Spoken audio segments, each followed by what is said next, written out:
Welcome back. It's just me today, guys. I am here because I want to talk to you about the whole scenario of buying your next home while you're selling the current one. I get this question all the time, so let's break it down. All right, if you're trying to buy your next home and sell your current one and you feel like you need a spreadsheet, a whiteboard, and a therapist, welcome. You are definitely in the right place to listen to this. Moving up into a new home, it sounds so glamorous and it's super exciting. We're upgrading until you realize you're basically coordinating a 2-part life transaction while still making dinner, pretending laundry isn't taking on a life of its own. It's a lot.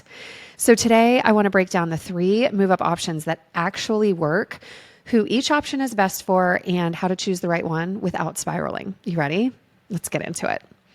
All right, quick context. This episode is definitely for move-up buyers, right-sizers, and anyone who's thinking, we want to change, but we also don't want to end up owning 2 houses or living with our in-laws.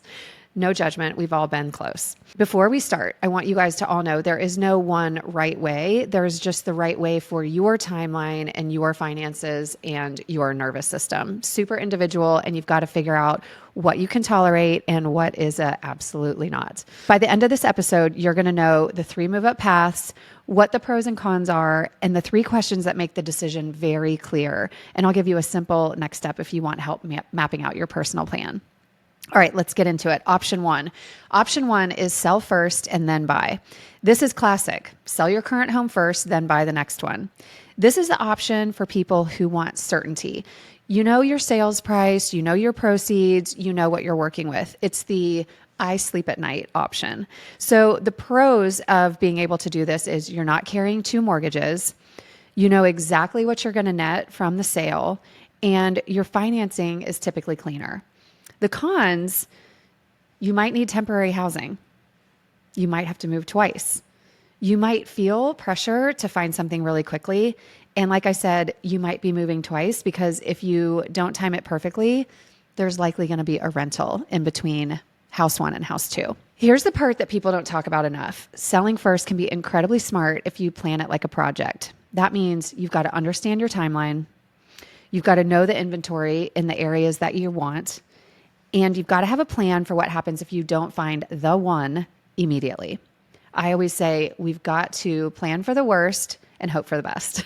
So because the worst version of this option is selling and then panic buying something that doesn't actually fit your life just because you're feeling rushed, that is not what we want to have happen. Selling first doesn't mean you lost. It means you chose stability. And guys, we all love stability. All right, option 2. Option 2 is buy first and then sell. This is the option for people who are like, I know exactly what I want.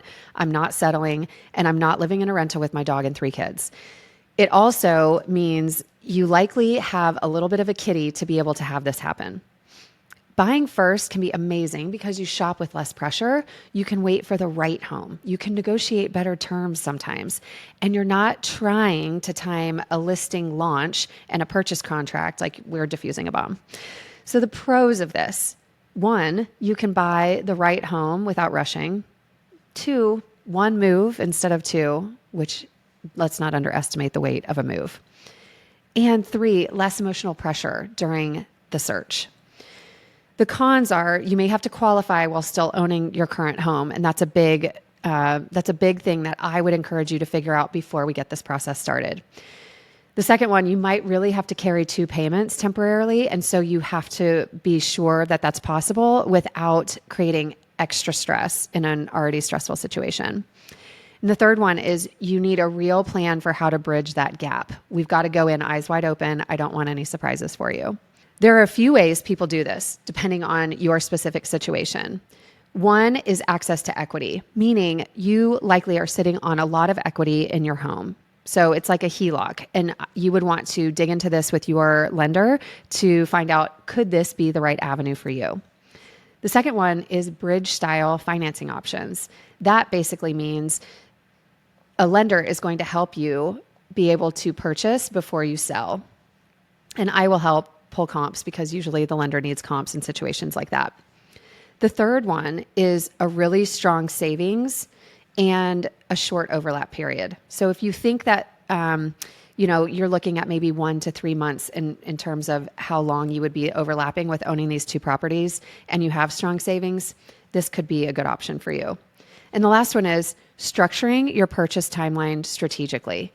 Strategy is critical for all of this. And if we have the ability to push out a closing then without sacrificing the deal, then we're going to have conversations about what's possible. And that might actually help you save at least one less payment. Let's be honest. When it comes to the buy first, sell second, it does have some risk, but it's not risky by default. Okay. It's only risky if you do this without a clear exit plan. If you're buying first, here are some things that you really need to know. You need to know how fast homes like yours are selling. You need to know likely what price range your home is going to sell. And you need to know how long you can comfortably carry the overlap of two mortgages. So this second option is the I'm picky and I'm allowed to be option. All right, option three. Option three is the in-between strategy. So what is that? Option three is the one where people don't even realize it's an option. It's this in-between strategy. This is where we get a little strategic. This can look like a rent back where you sell your home but stay in it for a period after closing. It can look like an extended close, meaning there's more time between contract and closing.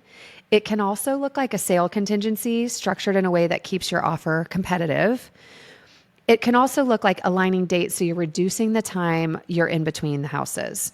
A rent back can be a dream because it gives you cash from the sale and time to shop without immediately moving out. An extended close can help you line things up if you're selling and buying in the same season. Now, is every seller or buyer going to be open to this? No, absolutely not. And especially in competitive situations. So listen, this is not one size fits all. But in many situations, when it's presented clearly and professionally, it really can be a win-win. So this is the we're going to be smart and slightly sneaky option. So let's break down how do you choose? How do you choose which option is right for you? There are 3 questions that usually make the decision obvious. 1, how tight is your timeline? If you must move by a certain month, a school year, a job start, or a life change, your strategy changes. Second question, how competitive is your target area and the price point? Some segments of the market are actually kind of forgiving and others are not. And you guys know what I'm talking about.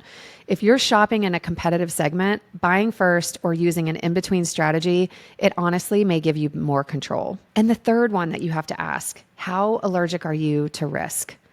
You've got to be really honest with yourself here. Some people can overlap and sleep fine, and some people will stare at the ceiling every night doing math. You need to choose the plan that supports your personality, and you need to know how much of that risk you can own without all the nightmares. All right, here's your pro tip, you guys. We need to project manage this. Here's what the best move-up clients do. You treat this like a launch plan, not a vibe. You need one timeline with 2 tracks. So track A is sale prep plus list plus contract. Track B is your search, your offer, and then your contract. And then we plan weekly check-ins so you're not reacting emotionally. It's just, we project manage it. If you are at a point where you think, oh my gosh, I need help mapping this out for my exact situation, I'm here for you. And I would love to keep this simple and keep it clear and stop the spiraling. If you're listening thinking, this is exactly what I need, and I feel like I should have started this yesterday, listen, you're not behind. You're just at the part where strategy starts to matter. So just a quick recap, you guys, make sure you know, you guys have basically 3 options. You can sell first, then buy. You can buy first and then sell, or you can actually play around with the in-between strategy. I hope this was helpful. I appreciate you guys turning in. New episodes drop every Tuesday. Please do me a favor, subscribe and share this with a friend so you don't miss the next conversation. I'm really excited to go on this journey with you. And until next time, remember, the key is in the details and the journey is just as important as the destination.